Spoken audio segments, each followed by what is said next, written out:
Bueno, mi nombre es Alicia Cuartara, yo soy docente del área clínica médica de la Facultad de Ciencias Médicas y soy médica hematóloga, pertenezco al servicio de hematología del Hospital Provincial del Centenario. Hoy vamos a hablar de los estados trombofílicos. Bien, primero vamos a definir lo que es un trombo. Trombo es la presencia intravascular de material fibrinoplaquetario, que a su vez va a tener un variable contenido de los otros elementos foros de la sangre, como son los hematíes y leucocitos. El trombo puede formarse como una respuesta fisiológica a la injuria de la pared del vaso. En ese caso sería un trombo hemostático que trata de cohibir el sangrado. Mientras que cuando existe la formación de un trombo como consecuencia de la activación patológica e inapropiada del sistema de la coagulación, estamos frente a una patología trombótica.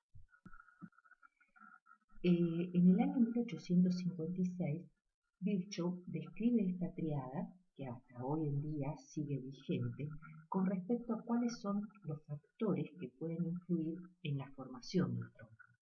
Las alteraciones en el flujo sanguíneo, las alteraciones en las propiedades de los vasos sanguíneos, es decir, fundamentalmente en el endotelio de los vasos sanguíneos, y la alteración en los componentes de la sangre.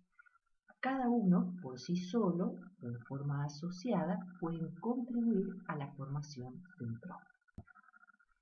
El trombo, de acuerdo a su localización, puede ser en arterias, en venas, en la microcirculación o dentro de la cavidad cardíaca.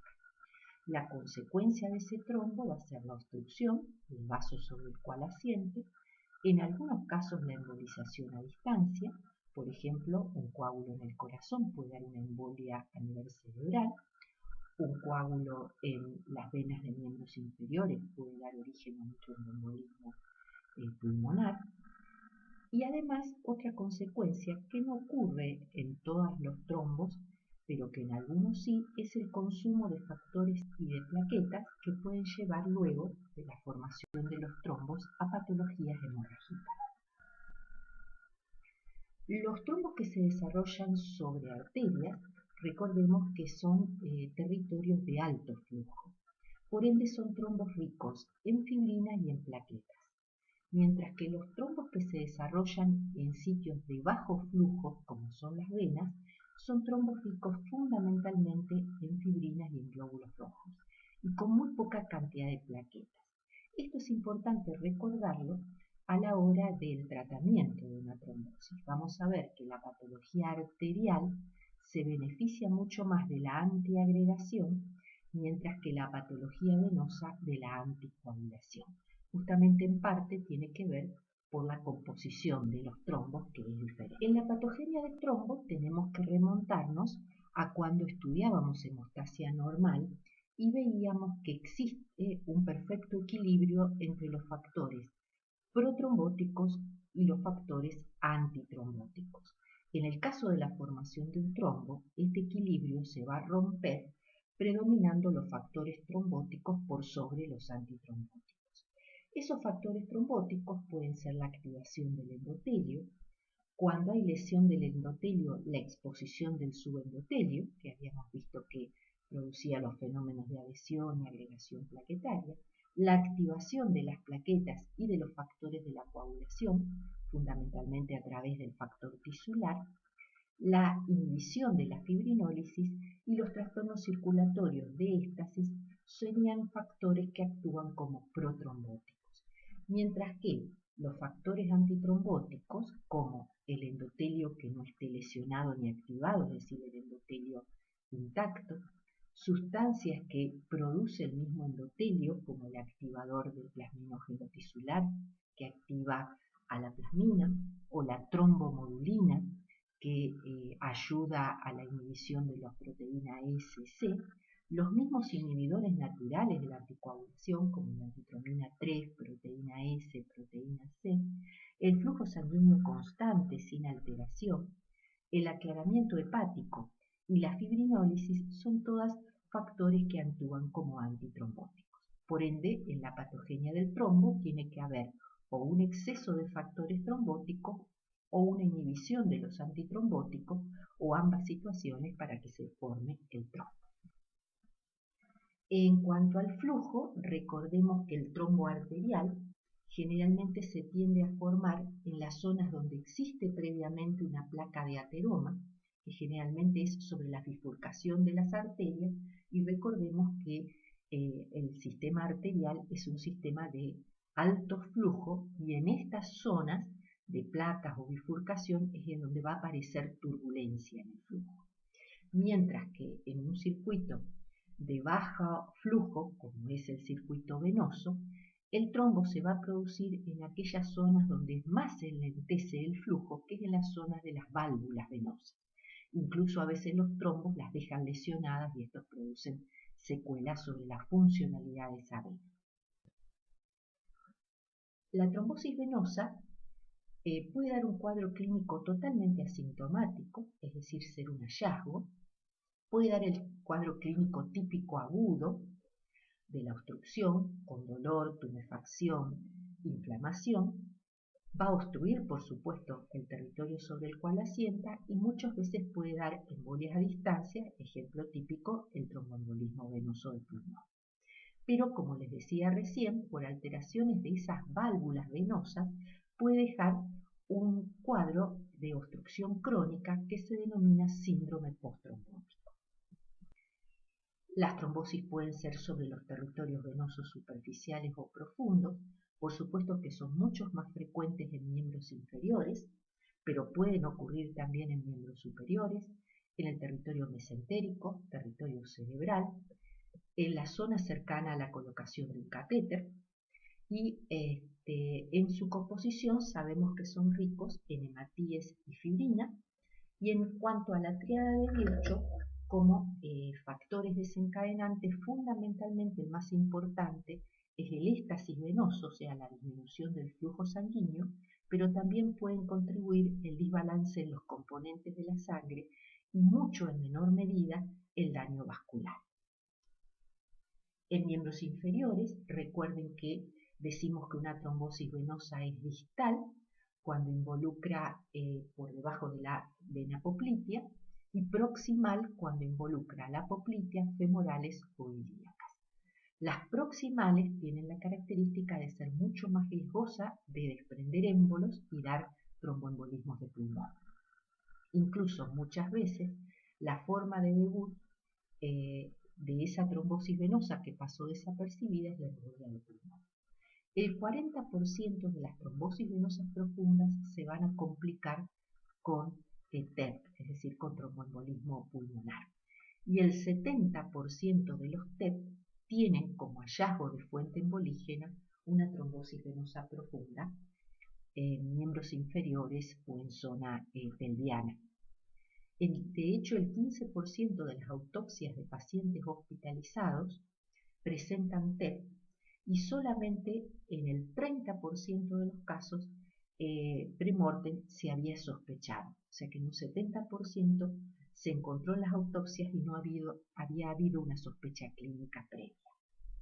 Es por esta asociación tan estrecha entre lo que sería la trombosis venosa profunda y el tromboembolismo de pulmón, es que a esta enfermedad se la denomina enfermedad tromboembólica venosa para abarcar en este término ambas patologías.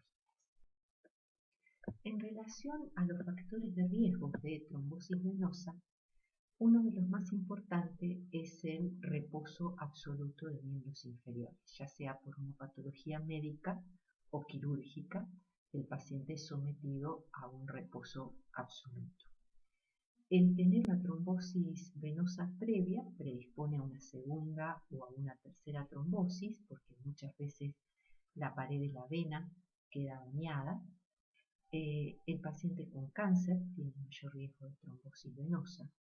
Los pacientes quirúrgicos son factor de riesgo fundamentalmente aquellas cirugías que involucran miembros inferiores, en especial traumatológicas de cadera y rodilla, abdomen inferior y pelvis, como son las cirugías urológicas, ginecológicas.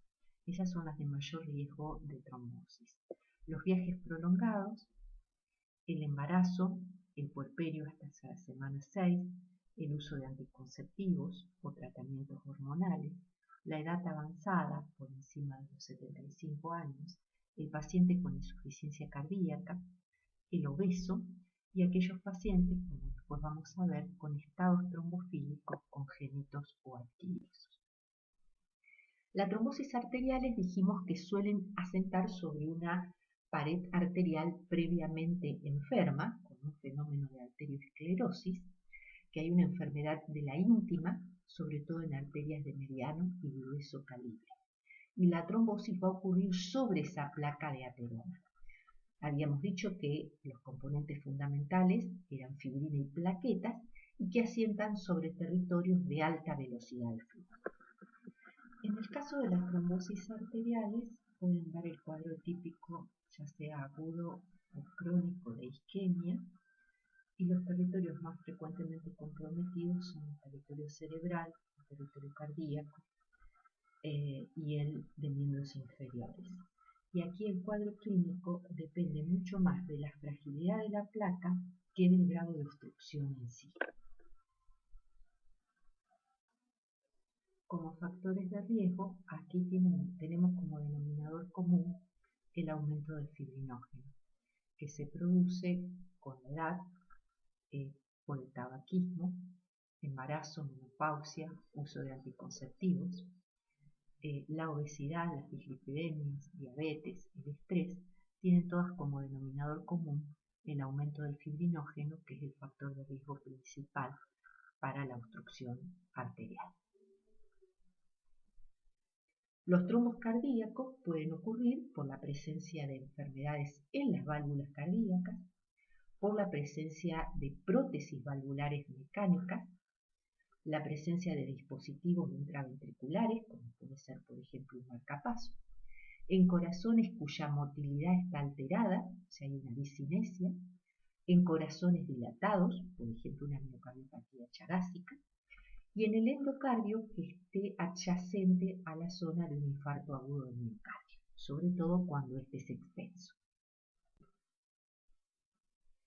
Los trombos en la microcirculación van a dar necrosis sobre el órgano sobre el cual asiente y, como dijimos, en algunos casos excepcionales que vimos como patologías hemorragíparas, púrpura trombocitopénica trombótica, síndrome urémico hemolítico, coagulación intravascular diseminada, por el consumo desmedido de plaquetas y factores de la coagulación, también puede haber hemorragia.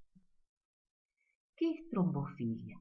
Trombofilia sería la predisposición a sufrir eventos trombóticos, pero causado por un desbalance en los mecanismos hemostáticos. Es decir, de la triada de Virchow tiene mucho más protagonismo las alteraciones de los componentes de la sangre, si bien las alteraciones del flujo y propiedades del vaso pueden contribuir a tener más riesgo de trombos.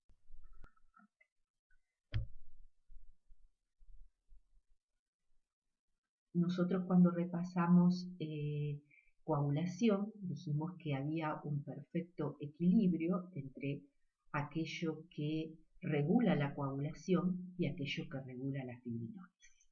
En este caso habría una inclinación de la balanza hacia la coagulación. Las trombofilias pueden dividirse en genéticas o hereditarias o defectos adquiridos, y lo que generan es un estado de hipercoagulabilidad que como consecuencia va a producir la trombosis tanto de territorios arteriales como de territorios venosos, por separados o ambos. Las trombosis hereditarias, trombofilias hereditarias, tenemos que recordar que hay pacientes que pueden tener un defecto hereditario que le predisponga a las trombosis y ser totalmente asintomático.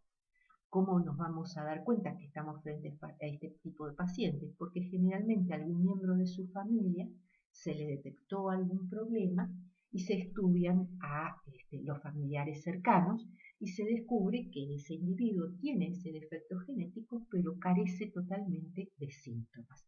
No ha tenido ningún evento trombótico.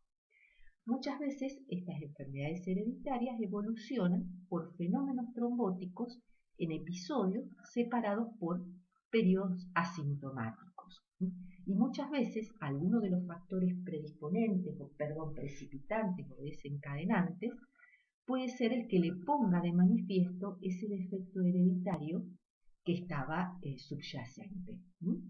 Por ejemplo, que él haya nacido con el defecto y a lo mejor el embarazo, la toma de anticonceptivos, un viaje, le desencadena el evento trombótico. Y en otros casos hay trombosis severas y de mucha repetición en el tiempo. En estos estamos obligados también a descartar que exista la coexistencia de más de un defecto hereditario de las trombosis. La lista de defectos hereditarios es muy grande, pero yo se las dividí aquí en aquellos que están bien definidos, aquellos en los cuales ya está estudiada su relación con el riesgo de trombosis y aquellos que por ahora son posibles candidatos a predisponer a trombosis, pero que aún todavía no hay evidencias que lo consideren de peso. Dentro de los bien definidos tenemos el factor 5 Lewy, la deficiencia de la proteína C, la deficiencia de la proteína S, la deficiencia de la antitrombina, el gen de la protrombina 2210 y la hiperhomocisteinemia. Estos estadísticamente tienen estos defectos, tienen una relación de riesgo con trombosis ya bien definida. Para hacer un breve repaso a dónde actuaba la antitrombina, inhibiendo fundamentalmente al 10 y a la trombina, y en el caso del complejo trombomodulina proteína SC, inhibían, se acuerdan, a los cofactores ALO y al 8 de la cascada de la coagulación. Bien, comencemos con la deficiencia de antitrombina. Toda vez que yo hago un dosaje de antitrombina y esta esté disminuida, no necesariamente tengo que pensar que el paciente heredó esta deficiencia, porque hay muchas situaciones adquiridas, muchas de ellas transitorias, que pueden disminuir el dosaje de antitrombina. La antitrombina se sintetiza en el hígado, así que los hepatópatas tienen carencia. Puede haber situaciones de alto consumo, como puede ser la coagulación intravascular diseminada, un trauma, una trombosis previa. Puede ser que se pierda, en el caso de los síndromes nefróticos o enteropatías perdedoras de proteínas a nivel gastrointestinal. El neonato y la embarazada fisiológicamente tienen menor antitrombina que otros pacientes, que otras personas, y también se lo ha visto asociado al uso de ciertos fármacos como la heparina o algunos quimioterápicos como la L-asparaginasa. Estas serían todas situaciones adquiridas, muchas de ellas transitorias, por las cuales yo me puedo encontrar con una disminución en los niveles de antitrombina. El defecto hereditario solo está presente en el 0,02% de la población.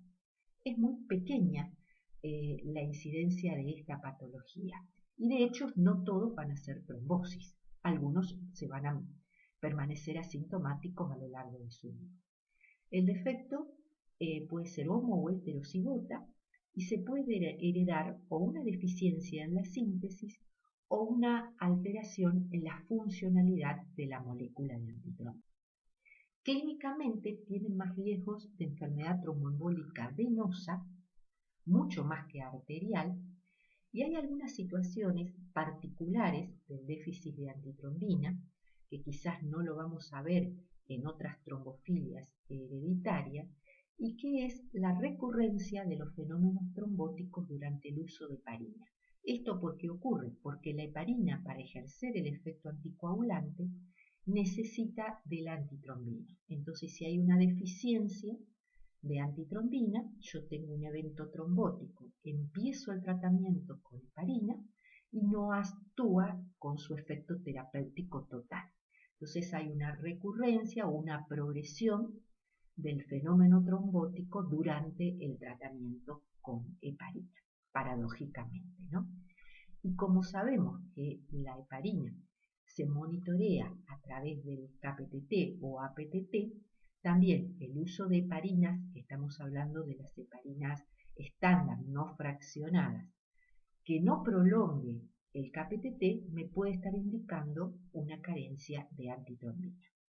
Recuerden que este fenómeno no se va a ver reflejado en el APTT para el caso de las heparinas de bajo peso molecular, que después vamos a ver que no inciden su efecto terapéutico en modificar el KPTT. Otra trombofilia hereditaria es el déficit de proteína S o C, no necesariamente de ambas. También aquí tenemos que repasar situaciones adquiridas donde tanto la proteína S como la proteína C pueden tener niveles plasmáticos disminuidos. El neonato, la embarazada, el uso de hormonas, el hepatópata, el deficitario de vitamina K, porque acuérdense que además de sintetizarse en el hígado, la proteína S y C son proteínas K dependientes, situaciones de consumo como la coagulación intravascular diseminada, el uso de anticoagulantes orales, específicamente los que actúan inhibiendo a la vitamina K, no los de acción directa, el uso de algunos quimioterápicos como la L-asparaginasa, algunas neoplasias e infecciones, pueden ser situaciones, muchas de ellas transitorias, a través de las cuales nosotros podemos tener dosajes de proteína S o de proteína C disminuidos. Los trastornos hereditarios tienen una incidencia un poquito más alta que la incidencia del déficit de antitrombina, van de un 5 a un 10%. Vuelvo a repetir, el desorden es autosómico dominante y no necesariamente todos van a ser sintomáticos. Y se puede heredar formas homo o heterocigotas, y lo mismo que con la antitrombina, defectos cuantitativos o defectos funcionales de la molécula. Dentro de las manifestaciones clínicas del déficit de proteína SC, tenemos la mayor incidencia de eventos tromboembólicos, sobre todo en territorio venoso, mucho más que arterial, y una característica clínica que es propio del déficit de proteína SC y que no lo vamos a encontrar en otras trombofilias hereditarias es la púrpura neonatal fulminante. Ya de por sí el recién nacido es deficitario de vitamina K y de proteína SC, pero si además nace con un déficit hereditario de proteína S o de proteína C, esto se manifiesta como necrosis cutáneas extensa y esta entidad se denomina púrpura neonatal fulminante.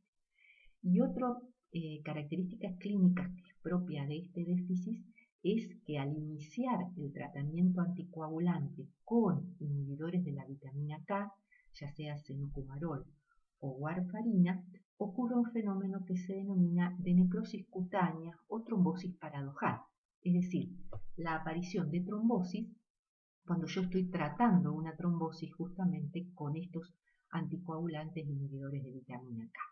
Esto ocurre porque, si bien nosotros utilizamos anticoagulantes inhibidores de la vitamina K para inhibir a los factores K dependientes, como son el 2, el 7, el 9 y el 10, debemos recordar que también vamos a inhibir a la proteína SC, porque ella también es K dependiente. Entonces, por eso es que se produce al inicio del tratamiento con anticoagulantes inhibidores de la vitamina K, en un paciente que es deficitario de proteína SC, se puede precipitar una nueva trombosis o la progresión de la trombosis que estábamos tratando.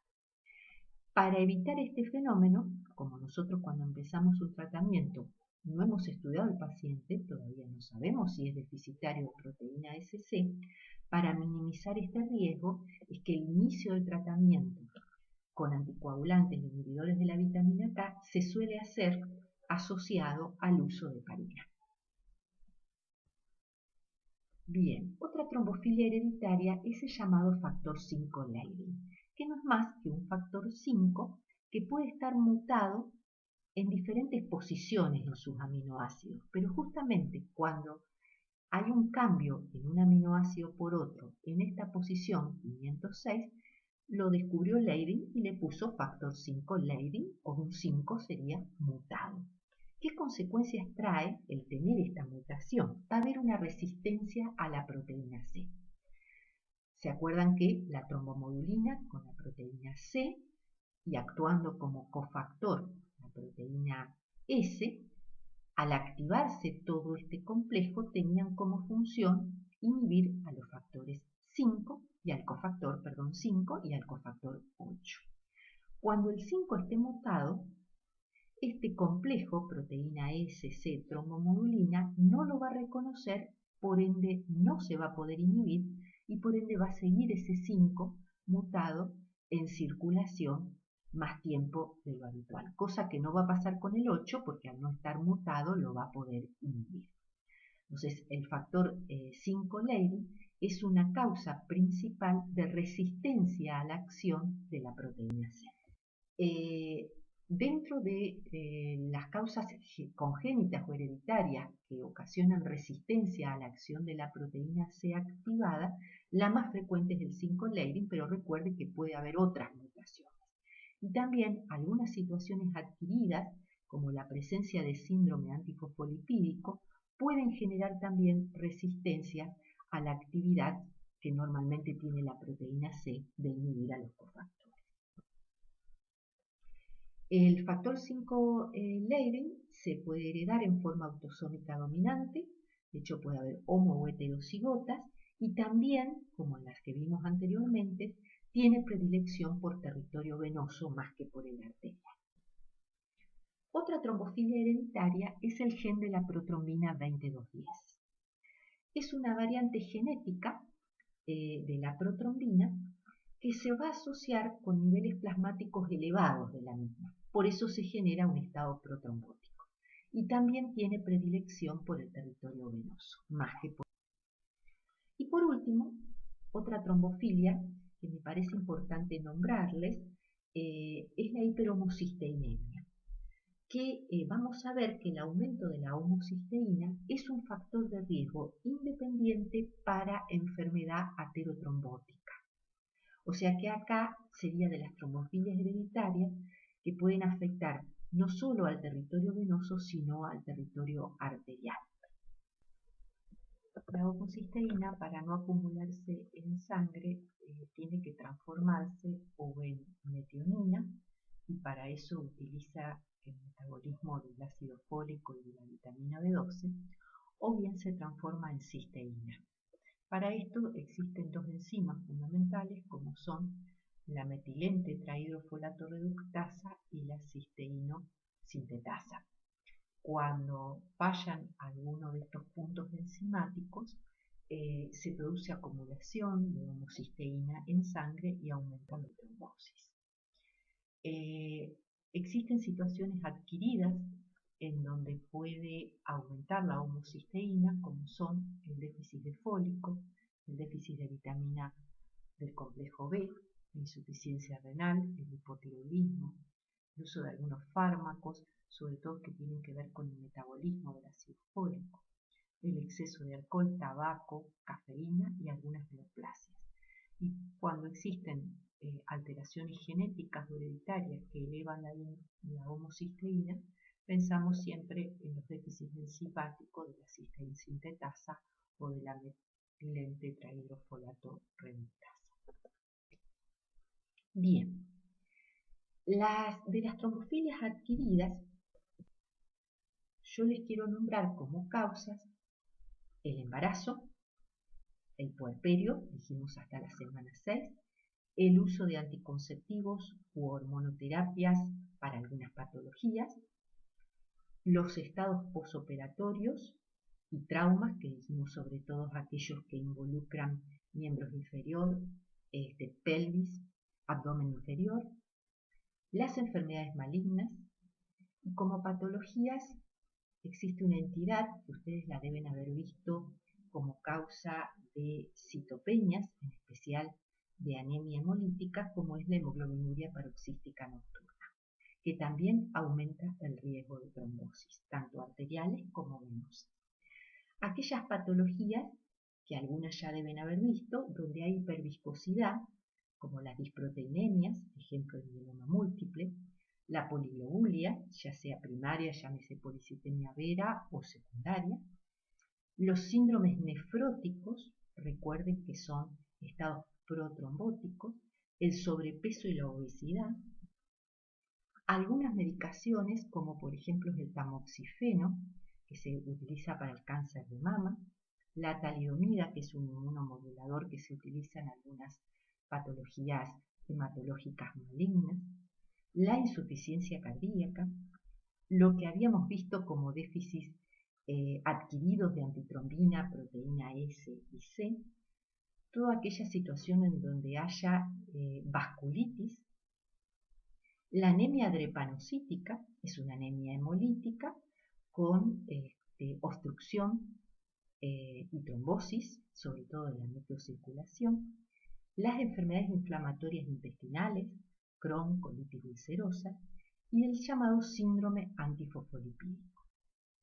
Son todas situaciones adquiridas que predisponen a trombosis. Quería hacer un breve repaso de por qué el cáncer es considerado una trombofilia adquirida. Además de predisponer a enfermedad tromboembólica venosa, también puede predisponer a la formación de trombos arteriales, a generar daños en las válvulas cardíacas, denominado endocarditis abacteriana. Una situación clínica que le es bastante característico es la presencia de tromboflebitis superficiales de tipo migratoria y también pueden ocasionar coagulación intravascular diseminada y púrpura trombocitopénica trombótica. El 10% de todas las trombosis venosas profundas que son idiopáticas se asocian a neoplasias. El diagnóstico de neoplasia puede realizarse simultáneamente con el de la trombosis o hasta algunos consideran 5 años después, cosa que me parece demasiado tiempo. Que la mayoría de los autores aceptan son que en los 6 meses o el año siguiente al diagnóstico de una trombosis idiopática, donde no se encontró una causa aparente, puede hacerse el diagnóstico de una neoplasia, que hasta ese momento estaba oculta. De todas maneras, generalmente el 40% de los pacientes con trombosis venosas asociadas a cáncer, cuando se diagnostica la trombosis, ya el cáncer tiene metástasis. Y es por esto que es un factor de riesgo de mal pronóstico en la presencia de trombosis asociadas a cáncer, porque se diagnostica en enfermedades avanzadas y disminuye la sobrevida.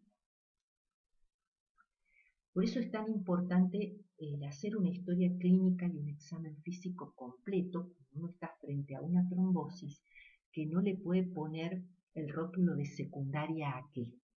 Ese examen físico debe incluir el tacto rectal y el examen ginecológico, con un laboratorio general, tanto hematológico, hepático, renal y una placa de tórax. Y luego sí, dependerá de los factores de riesgo de cada paciente en particular, cuánto vamos a avanzar en exámenes complementarios para buscar ese presunto cáncer oculto que pudiese haber detrás de una trombosis idiopática de causa no aparente.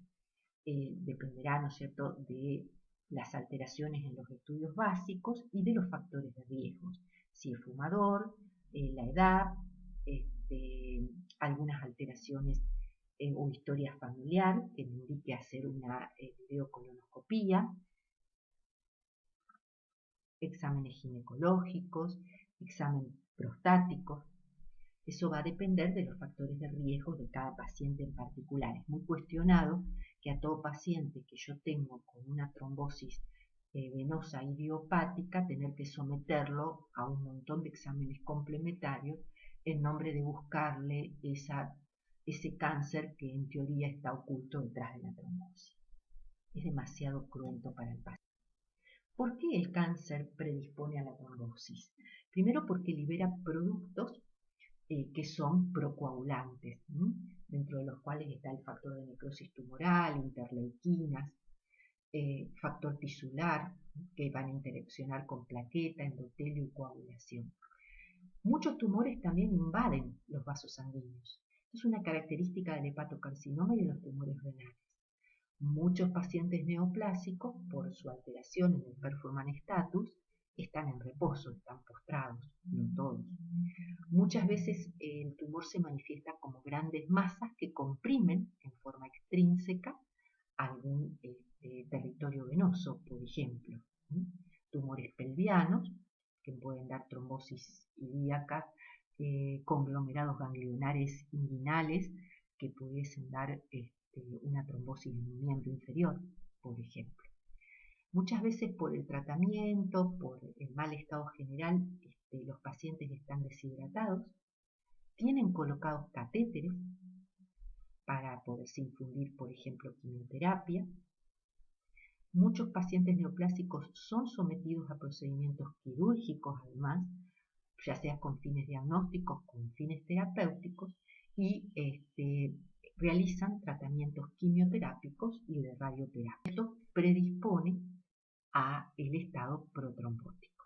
Estos son los tumores que más frecuentemente se asocian con trombosis, que son el páncreas, los de tubo digestivo, próstata, ovario, pulmón, linfomas y sobre todo algunas leucemias, los síndromes mieloproliferativos crónicos y dentro de las leucemias agudas, la llamada M3 o promielocítica. Aumenta muchísimo más que otras leucemias agudas. Otra trombofilia adquirida son los denominados síndromes antifosfolipídicos. Una condición trombofílica autoinmune que está marcada por la presencia en sangre de anticuerpos que reconocen proteínas unidas a fosfolípidos, dentro de las cuales están las cardiolipinas y las beta-2 glicoproteínas 1.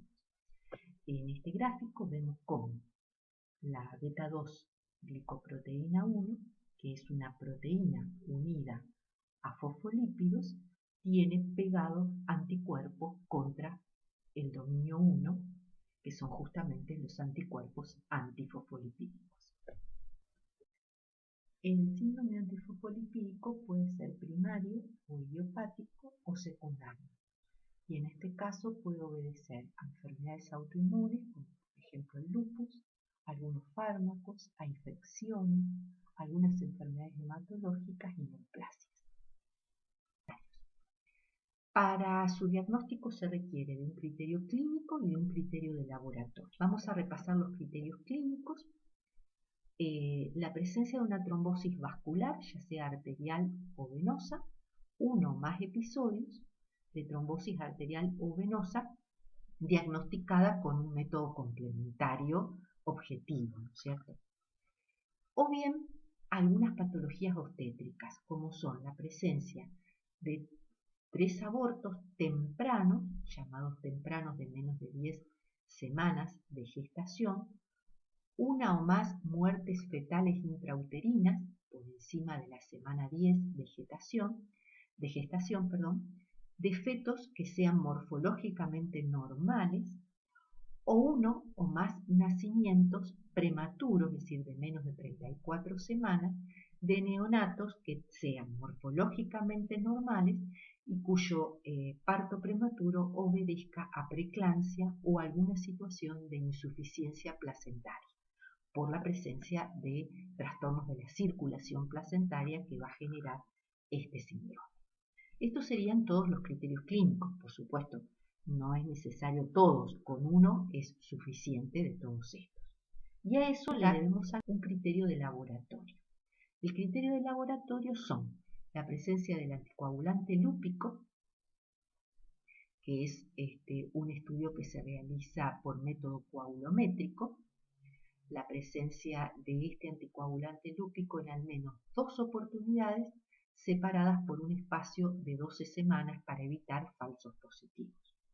O bien la presencia de anticuerpos anticardiolipina del tipo IgG o IgM a título moderado o alto en 2 oportunidades separadas por más de 12 semanas una determinación de la otra para evitar justamente falsos positivos, o bien anticuerpos anti-beta-2 glicoproteína 1 del tipo IgG o IgM a títulos también moderados o altos en 2 oportunidades separados por un espacio de 12 semanas entre sí.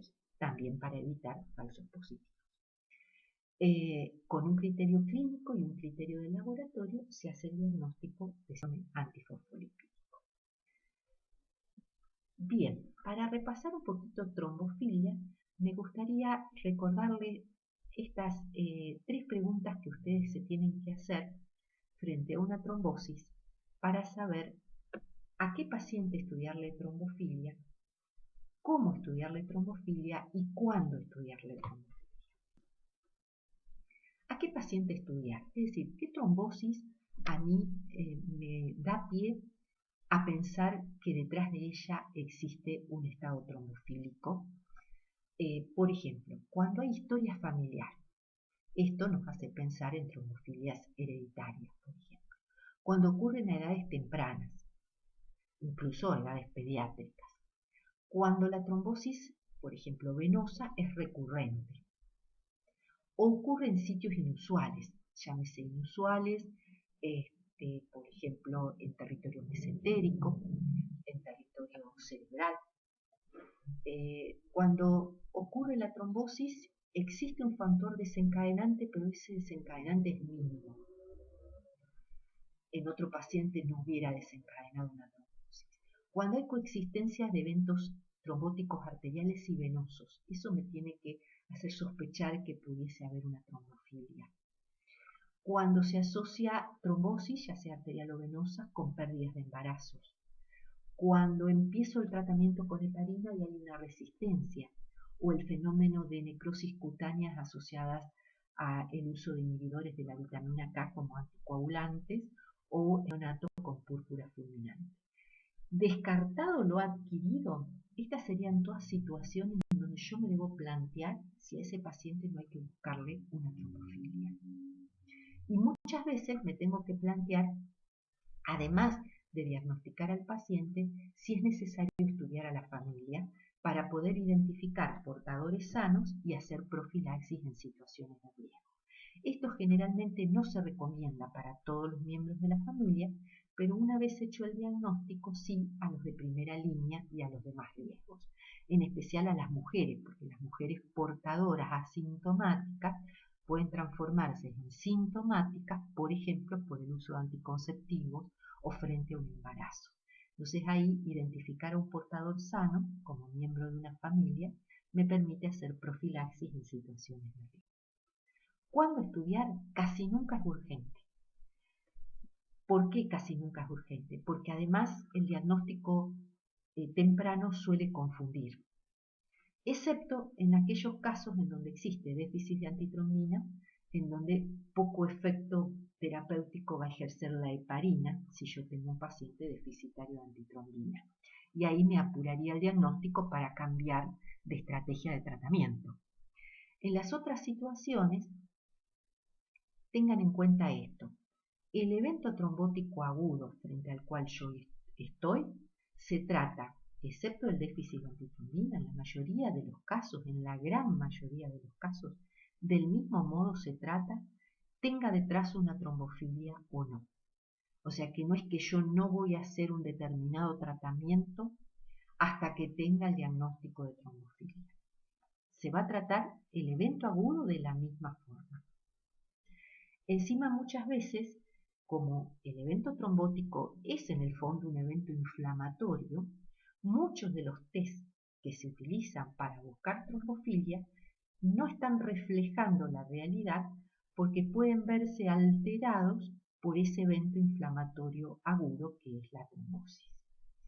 En muchos de los casos, las determinaciones de laboratorio demandan suspender el anticoagulante, y nunca se me ocurriría hacerlo en agudo, que es donde más riesgo tengo de que se complique el paciente, y además muchas situaciones demandan suspender anticonceptivos orales previamente y no estudiar embarazadas, porque puede haber falsos positivos en los test.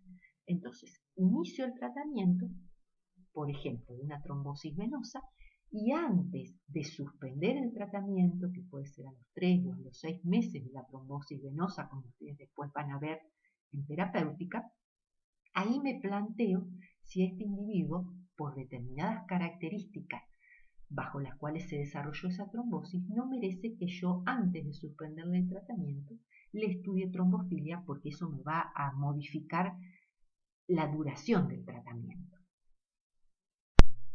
Aquí tienen cómo estudiar los estados trombofílicos y van a ver que se pide el dosaje de antitrombina, proteína C y proteína S, tanto el método funcional como el inmunológico, para detectar los trastornos cualitativos o cuantitativos, la resistencia a la proteína C, y si esta me llega a dar alterada, pensar que la causa más frecuente es el 5-Leiden, que se hace por PCR.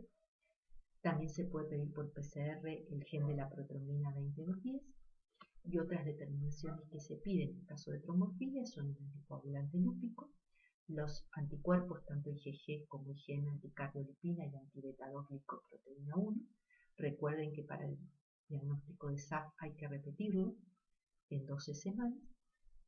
Se puede pedir un dosaje de homocisteína en sangre, y si está aumentada y descartamos causas adquiridas, como causa hereditaria, la que se puede hacer por PCR es la metilente tetrahidrofolate reductasa. Bueno, eso es todo. Muchísimas gracias. Le dejo nuevamente mi email para que ustedes me puedan hacer las consultas que deseen. Hasta luego.